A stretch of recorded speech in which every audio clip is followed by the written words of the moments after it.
বিসমিল্লাহির রহমানির রহিম। সকল প্রশংসা মহান আল্লাহ তাআলার। আমি কখনোই রোস্টিং ভিডিও তৈরি করি না, তবে প্রতিবাদের কারণে যদি কারোর গায়ে লাগে, কেউ রোস্ট হয়ে যায়, তাহলে সেটা তার কর্মের ফসল।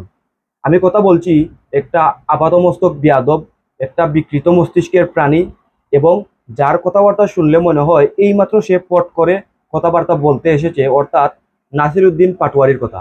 এই বিয়াদবটা, এই গর্দবটা আমাদের প্রাণের স্পন্দন হযরত মুহাম্মদ মুস্তাফা সাল্লাল্লাহু আলাইহি ওয়াসাল্লাম, ওনার নাম নিলে কোন আদবের সহিত, কোন শিক্ষার সাথে এই নামটা উচ্চারণ করতে হয়, তার এই বিকৃত মস্তিষ্কে নাই। আপনারা শুনুন সে কিভাবে আমাদের প্রাণের স্পন্দন হযরত মুহাম্মদ মুস্তাফা সাল্লাল্লাহু আলাইহি সাল্লামের নামটা উচ্চারণ করছে। সালা পাবা। তখন সে মোহাম্মদের কাছে যায় বলতেছে, তোমার চাঁদ তারা সূর্য সবকিছু আয়না দিব, তুমি যেগুলা বলো এগুলা ছায়া দাও, কারণ আমার যে রাজনীতি, আমার গডফাদারগিরি এগুলো শেষ হয়ে যাচ্ছে।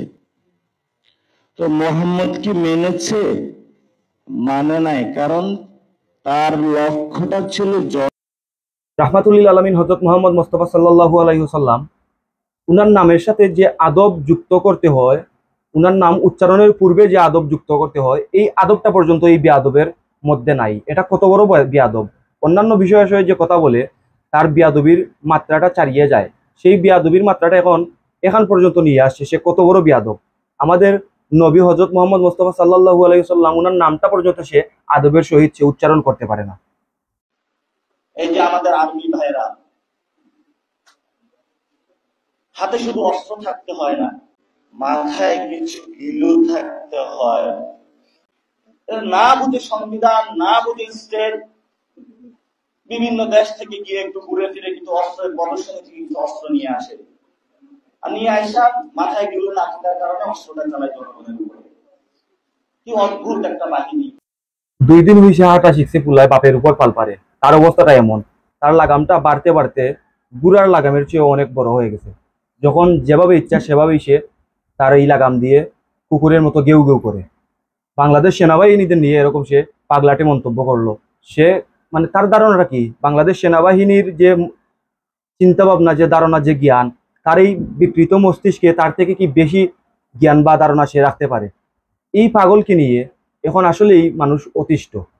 আগামীতে সংস্কার বা ঐক্যবাদ কমিশনের 400 আসনের মধ্যে 300 আসন এনসিপির ঘরে থাকবে ইনশাআল্লাহ।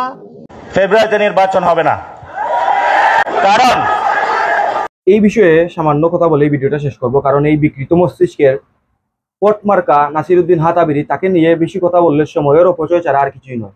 এখন সে নির্বাচন চায় না। এখানে তারা সূক্ষ্ম একটা পরিকল্পনা করে, শুধু সে নয়, তার সাথে যারা তার সহযোগীরা আছে, তারা সূক্ষ্ম একটা পরিকল্পনা করে কিভাবে মানুষকে, বাংলাদেশের সাধারণ মানুষকে ইমোশনালি ব্ল্যাকমেইল করা যায়। এখানে তারা নির্বাচন চায় না। নির্বাচন না চাওয়ার কারণ হিসাবে তারা স্বৈরাচার খুনি শেখ হাসিনার বিচারকে তারা সামনে ধরে এবং শহীদ ও আহতদের সামনে ধরে। আদৌ সরকার, পূর্ণাঙ্গ একটা সরকার ব্যবস্থা বা সরকার গঠনের পূর্বে এই বিচার প্রক্রিয়া সম্পন্ন করা কোনো ক্রমেই সম্ভব নয়, এটা তারাও জানে।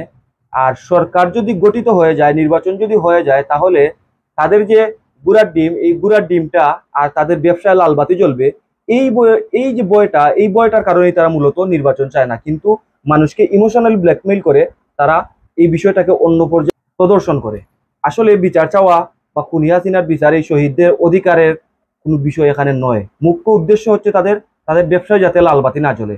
এখানে আরেকটা বিষয় আমি এই টানছি, ব্যারিস্টার আন্দোলিব রহমান পার্থ, উনি একটা কথা বলেছিলেন কিছুদিন আগে, যে আগে ক্যান্টিনে খুঁজতো, এখন ওয়েস্টিনে খুঁজে বা নীলা মার্কেটে খুঁজে। এই বিষয়টা আসলে ছোট্ট একটা বার্তা হলেও অনেক বড় একটা ডকুমেন্টারি। অর্থাৎ এই যে জিরো থেকে হিরো হওয়ার যে বিষয়টা, এরকম একটা বিষয়। ওয়েস্টিনে বা নীলা মার্কেটে সে হয়তো তার অতীতের জীবনে এরকম প্রতি রাতেই বা যখন ইচ্ছা তখন খেতে যাওয়ার সামর্থ্য তার ছিল না, কিন্তু এখন হয়ে গেছে। কিভাবে হয়ে গেছে এটা আপনারাই বুঝতে পারবেন। অর্থাৎ শেখ হাসিনা একবার মুখ ফুসকে বলে ফেলেছিল তার পিয়ন কত 100 কোটি টাকার মালিক, হেলিকপ্টার ছাড়া সে চলেই না।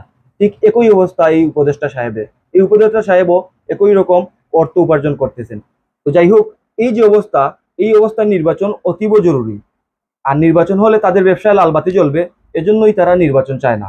এই পাটুয়ারি, এই হাতাবেরিকে নিয়ে আর সময় অপচয় করতেছি না, আর সময় অপচয় করতেও চাই না। এই বিকৃত মস্তিষ্কের হাতাবেরি, এর একটা বিহিত প্রয়োজন। তার যে লাগামহীন মন্তব্য, এই লাগামহীন মন্তব্য যদি সে অতি দ্রুত কন্ট্রোল না করে, বা ওর যে দল আছে, যে দলের প্রতিনিধিত্ব সে করে, ওই দলের অন্যান্য সদস্যরা যদি তার এই লাগামে তালা না মারে, তাহলে এটা তাদের ধ্বংসের কারণ হয়ে দাঁড়াবে। ধন্যবাদ।